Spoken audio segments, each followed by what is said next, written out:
Hey guys, this is the Duke. I'm back with some brand new old school BMX bike builds. I had to clear my previous videos on my channel because some of my bikes were hacked. The photographs were taken and they were used by scammers on social media to try to sell my bikes to unscrupulous buyers that didn't know, any better. And I always say the educated consumer is the best customer. You have to really be careful when you're buying bikes on the internet. So I'm going to have to make a whole new collection of videos right now, which I'm going to start fresh. And I'm starting with a really cool build that I just finished up the other day. This is a 1979 Redline Proline. Let's take a look at it. Hey guys, thanks for joining me. This is Duke.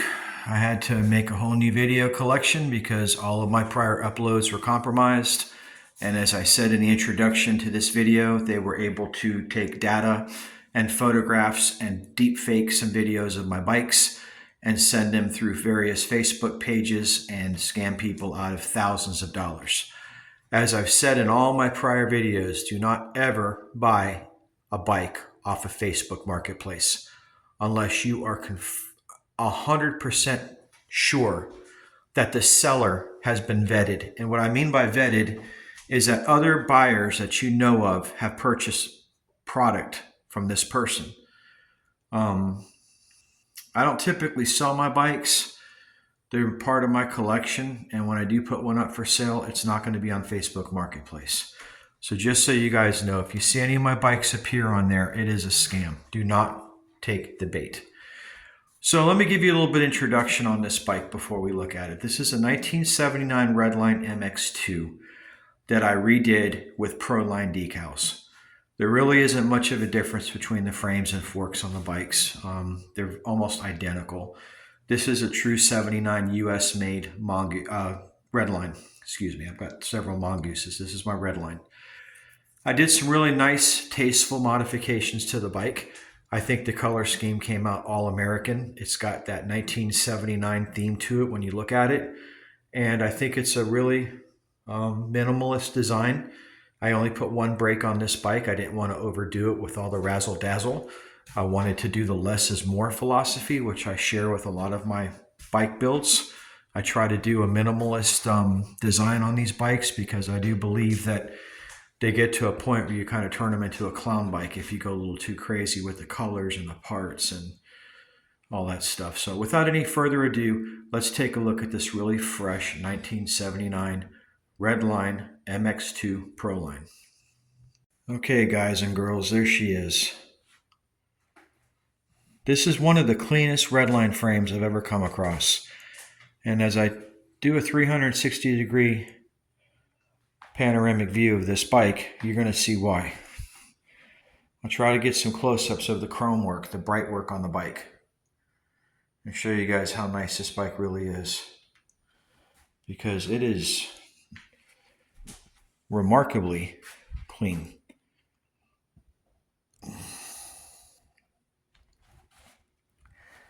Okay, so for starters, what we have here is a set of ACS Z-rims in blue with the high flange Suzy hubs, front and rear. That's a classic late 70s BMX wheel.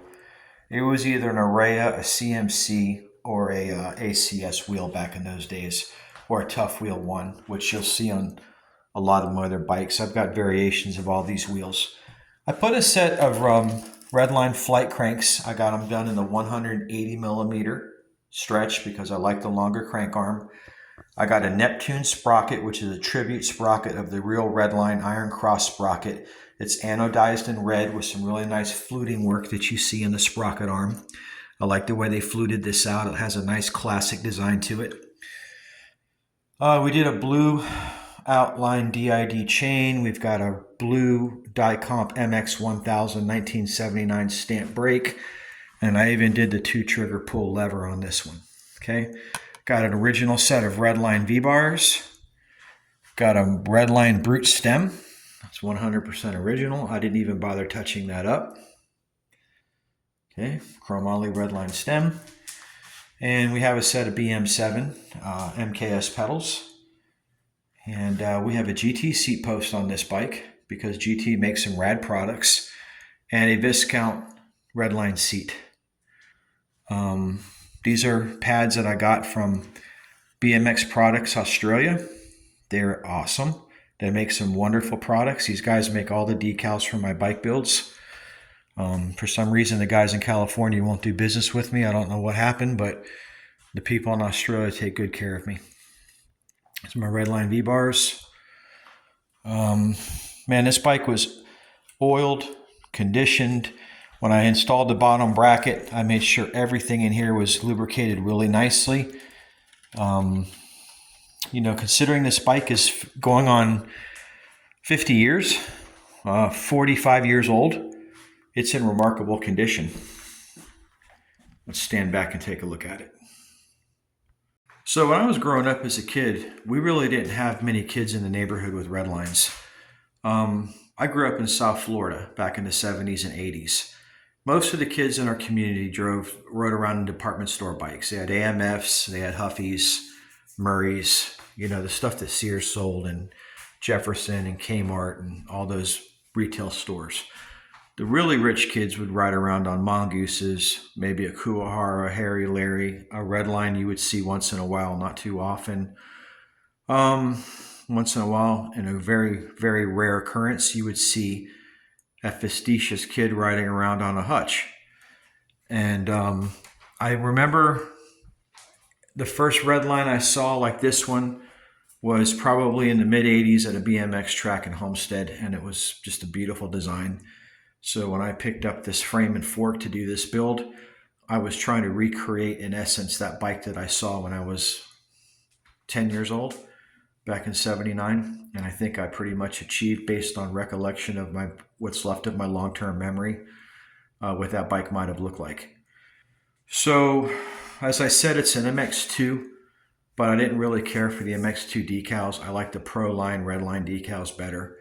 And I don't know what the difference is in the frames. If any of you Redline experts out there want to chime in and tell me, because I've seen the 79 MX2 and I've seen the 79 Proline, and I don't know what the difference is. The dropouts, the welds, the frame geometry, the gussets, they look identical.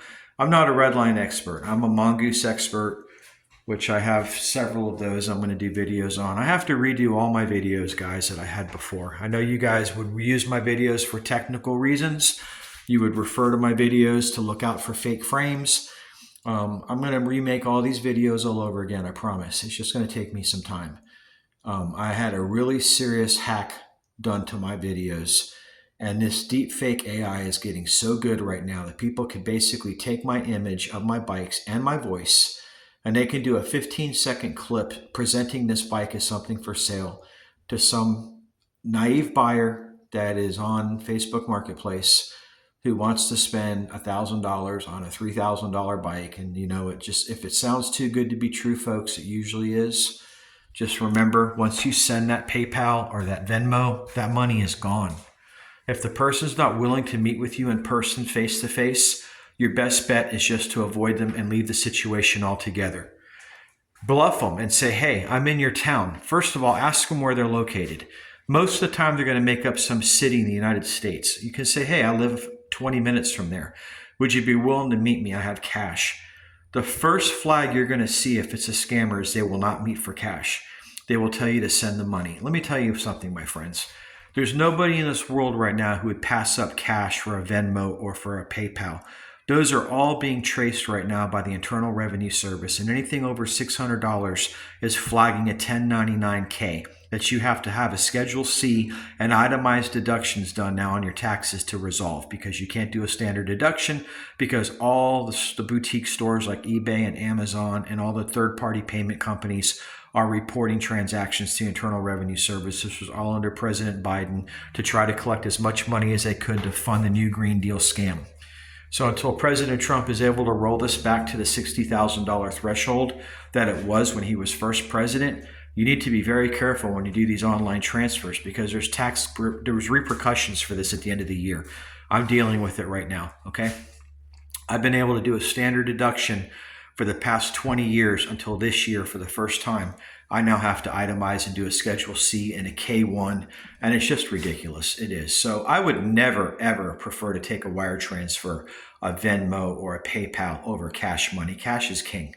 So that's the first thing to look out for. The scammers will always try to say, no, I don't want to take cash. Send it to me and I'll ship it to you for free. If they tell you that, my friend, it is a scam. Just boogie. Don't even look back. Do not look back. Okay, famous biblical quote when God told Lot and his wife, don't look back. What happened once she looked back? Well, she turned into a pillar of salt. It's still there to this day. And the moral of the story is sometimes you're better off just not looking back. Just look ahead. And these scammers are going to do whatever they can. And they got me good. They took my face, they took my voice, and they took my bikes, and they made a whole bunch of fake videos that they sent to hundreds of people throughout the world, offering all my bikes for sale for half to a third of what they really would retail for. So please, please, please do not fall for it. Okay, we're going to recap this video. I'm also making my videos shorter now. I'm not doing 30, 45-minute videos. Everyone has his or her preference of how they like to see their video, but everybody knows what their favorite time slot is for videos, and most of the people I've polled want to see a 10 to 15-minute video tops, and I'm not doing 35, 40-minute videos anymore because I realize it's just taking too much of your time, and at some point you just lose interest. And I look at the view duration on my channels, and they average about 10 minutes, and then it looks like the viewing pleasure kind of fades off and you guys find something else to look at. So we're going to wrap this video up. This is the REDLINE 1979 REDLINE MX2 done as the REDLINE Proline. And I'm going to show you the bike one more time. And in the meantime, thanks for watching. If you have not liked or subscribed to the Duke's videos, please do. Ring the bell, smash the like button. I promise I will bring you clean material on 70s and 80s vintage BMX bikes from a person who was actually there riding these bikes back in the day, wrenching these bikes, fixing these bikes, and these bikes all have stories. And I'll give you a little bit of history on the back of the bike. And let's talk about a little bit of history real quick when we film this video. We're going to do a real quick recap, conclusion, and then we're off to the next bike build. Okay, folks, so here it is. Unlike the modern REDLINEs that you'll find, because all these bikes are coming back in tribute form. Hutch is bringing back the Trick Stars. These are originals. Hutch is bringing back the Trick Stars. Mongoose brought back the FS1. That's the real one back there. Let me see what else they may be bringing. GT never did any repops, but a lot of these manufacturers, Mongoose is definitely bringing back their bikes, but they're not the originals like these are. So we're going to talk about all these in other videos. I want you guys to subscribe to my channel because every bike's got a story, and I'm going to give you an education on each of these bikes. Now, like I said, I'm not a REDLINE expert, but I can tell you the company is still around. It's changed hands several times. Okay, this bike is no longer made in California. You'll find repops coming in from Taiwan or China. I'm not exactly sure where they're coming from, but the ownership changed hands many times, like with most bikes. You will never find a repop bike with original ACS wheels. You will not find them with original Dicomp MX 1900 or 870 brakes. You will not find them with original Viscount 2123 seats. You will not see them with REDLINE V-bars or brute stems. You will basically get a generic bike with very generic components, and it is not going to hold a match to the real deal. This is the real McCoy. Okay, now I understand it's tempting to buy a repop for $1,500 of a Proline. I get that, and if they make it 24-inch or 29-inch, even better, man, because we're all bigger now. You know, I'm 5'11" in shoes, maybe 6 foot. And I'm like 250 pounds. So I can't ride a bike like this anymore. I mean, I can, but it's really, really challenging. I definitely need to have a laid back seat post like on this Mongoose, the way I've got this set up with the stretch on the bars and the laid back seat post. I can ride a bike like that. Okay. I can ride the Trick Star. I can ride anything with a laid back seat post because it's giving me an additional 4 inches of leg room by stretching the seat back. But if I had a conventional seat post like on the CW, or the Torquer, it's very hard for me to ride that kind of bike. But here she is. You guys tell me what you think. I like the red, chrome, and blue theme a lot. I like the juxtaposition of red and blue. I like the chrome. I don't want to go too crazy. Like I said, I didn't put front brakes on this bike. These forks are drilled for front brakes, these REDLINE forks. But I did not want to put front brakes on this bike. And I hear Kitty in the background. She's in heat again. So if you guys hear her, sorry. That's nature calling. She wants to get out, and I'm not going to let her. She doesn't know what she's trying to get herself into. Okay, so that's it, guys. I hope you enjoyed this video. And if you could like or subscribe and give me some feedback on what you think of the build. Did I do it right? Is there something you would have done differently? Any constructive criticism is welcome. I know a lot of you guys out there all have your preferences of how you like to do your builds, and I try to stay with OG parts like I say in all my videos. I really do not like to use repop parts unless I absolutely have to. You know, sometimes you just can't help it. It's not wise to have to spend $300 on a brake caliber if you can get a repop that looks just like it for 50 bucks. I get that. There's budgets on these bikes, and a lot of times you're not going to get your money back on them if you go crazy with the budget. You got to keep your head on. You got to stay cool, and you can't lose yourself with these parts because they add up quick. And you know, I did put some repop cranks on here. These are double pinch REDLINE flight cranks. We all know they're not single pinch. The first thing you guys probably looked at when you saw that is, oh, those are repops. Yeah, they are. I'm not going to spend $600 on a set of REDLINE single pinch cranks that are probably rashed out, pitted chrome, that most of the ones I see do not look very good. If they do, they're $1,000. So, you know, you're looking at a set of these repop double pinch flights, and they're beautiful. The chrome plating work is done excellent. You can even change that decal out if you want to go a little bit back school. You want to backdate it, you can. I don't care because it looks fine there. That Neptune sprocket looks amazing. And with the blue BM7s, man, it hits it. Hits it. I mean, look at the back of the crank arm, how nicely polished that chrome is. You know, you get a set of cranks like that for $150 with the sprocket, 250 bucks, 300 bucks with the pedals.